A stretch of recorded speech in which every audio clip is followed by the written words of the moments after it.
क्योंकि अब जलेगा हृदय ना, और जब हृदय जलेगा तो फिर सही हो जाएगा। अगर अपनी निंदा हो रही तो कान में उंगली मत डालना, जरूर सुनना, लेकिन जब किसी की निंदा होने लगे तो कान में उंगली डाल लेना। जब अपनी प्रशंसा होने लगे तो कान में उंगली डाल लेना, जब दूसरे की प्रशंसा हो रही तो उंगली हटा लेना। तो अंदर तुम्हें पता चलेगा कि क्या है तुम्हारी स्थिति। दूसरे की प्रशंसा सुनकर आनंदित होना, ये हमारे साधुता के मार्ग में लाभदायक है।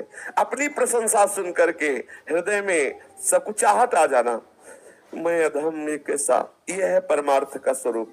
अपनी निंदा सुन करके आनंदित होला, देखो प्रभु ये ठीक कह रहे, ऐसा ही मैं हूं। दूसरे की निंदा जब बात हो तो कान में उंगली डाल लो, नहीं नहीं हमें नहीं सुनना।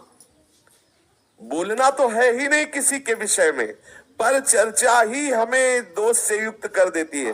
भगवत चर्चा छूटी, जहां किसी की चर्चा तहां कोई न कोई अपराध बन जाएगा, वाणी का अपराध बन जाएगा, हम निंदा कर बैठेंगे। ये दूसरे की बातें देखी सुनी चुगली करना है, बिल्कुल ठीक नहीं है। एक दूसरे के विषय में वार्ता करना परमार्थ के हानि की बात है। जब एक दूसरे मिले तो बोधयंता परस्परम, भगवत चर्चा करें। श्री स्वामिनी जी के रूप गुण का, उनकी लीला का, उनके हास परिहास का वर्णन करके हम अपने मन को निर्मल करें, आह्लादित करें। ये चुगली करना ठीक नहीं है। शास्त्र आदेश करता है कि ये जो चुगली करने का स्वभाव, इसे छोड़ो, क्योंकि इसके छोड़ने से आपका हृदय निर्मल होगा। ये वो सद्गुण है जो भगवान को अधीन कर लेते हैं। हमें किसी के विषय में नहीं बोलना, यहां तक कि अपने को सता रहा हो तो धर्म कहता है कि उसका भी परिचय मत बताओ। तो ये बड़ा सूक्ष्म विषय धर्म का है। जब धर्म स्वरूप बैल को जब परीक्षित जी ने देखा कि उसके चरण टूट गए हैं, तीनों एक चरण से चल रहा है और एक पुरुष प्रहार भी कर रहा है, पूछा बैल से जो धर्म रूप में था कि आपको दंड कौन दे रहा है। तो बोले इसका ठीक निर्णय नहीं किया जा सकता कि कौन दंड दे रहा है। जैसे जैसे वार्ता हुई परीक्षित जी समझ गए ये धर्म है, क्योंकि धर्म कहता है कि अपने को भी जो सता रहा है उसका भी परिचय न बताए, क्योंकि वो कोई न कोई मेरा कर्म ही है जो उसको प्रेरित करके आया है और मुझे दुख दे रहा है। वो बेचारा तो निमित्त मात्र है, वो थोड़ी हमें दुख दे रहा है। कोई न कोई कर्म, को न काहू के दुख सुख कर दाता, निज कृत कर्म भोग सुन भाता। अगर कोई हमें आकर के पीट रहा है तो सच्ची मानिए हमारा कर्म ही कोई उसके ऊपर बैठ गया और वो आकर हमें पिटवा रहा है, हम उसका भी विरोध नहीं करते। यही तो साधुता है। इन्हीं सद्गुणों से तो प्रभु रीझ जाते हैं, प्रभु प्रसन्न हो जाते हैं। हमें ये बात धारण करनी है हृदय में। प्रभु के मार्ग में चलने का आपका उद्देश्य है तो आप चुगली करना छोड़ दीजिए। देखो किसी से कहना नहीं, कसम खाओ किसी से नहीं कहेंगे। और अब वो दूसरे से बोलेगा देखो कसम खाओ किसी से मत कहे। पूरी समाज में बात हो गई और वो किसी से कहना भी नहीं है।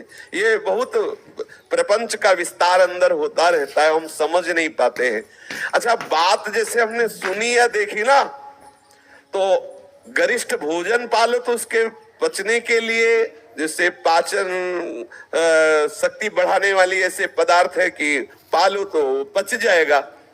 ऐसे ही जब किसी की बात अगर आपके हृदय में पहुंच गई और आप नाम जपना शुरू कर दें तो भले पच जाए, नहीं तो चाहे दीवार से बोलना पड़ेगा।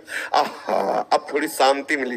वो जैसे ले पेट में गुड़ होए तो फिर अब उसमें चूरन, पंचसकार चूर्ण या कोई ऐसा डाल लो तो भले बच जाओ, नहीं तो वो फिर बार बार खट्टी डकारें आना और ऐसा। तो ऐसे इसमें डकार से आती, कैसे बोले, कोई तो मिले तो बोले सुनो किसी से कहना नहीं। बोले क्या?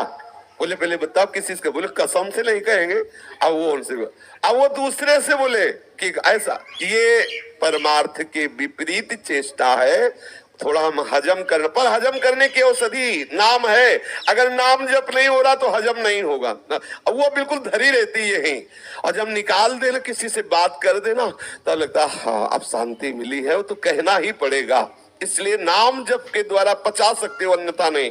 अगर नाम जप नहीं तो आप ये पचा नहीं सकते हो। आपसे बुलवाएगी, चुगली करवाएगी, निंदा कराएगी।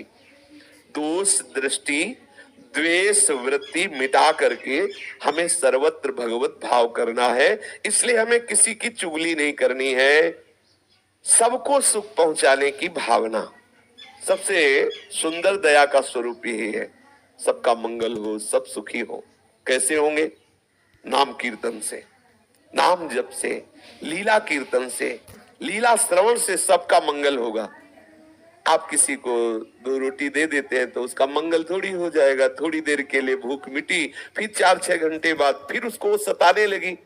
वास्तविक दया का स्वरूप क्या है? सबका मंगल हो, सब सुखी हो, सब आनंदित हो। तो किससे होंगे? सबका मंगल, सबका सुख, प्रभु का नाम कीर्तन श्रवण करना, प्रभु का नाम कीर्तन गायन करना, प्रभु की लीला कथा श्रवण करना, प्रभु की लीला कथा गायन करना सबसे बढ़िया निरपेक्ष दया है।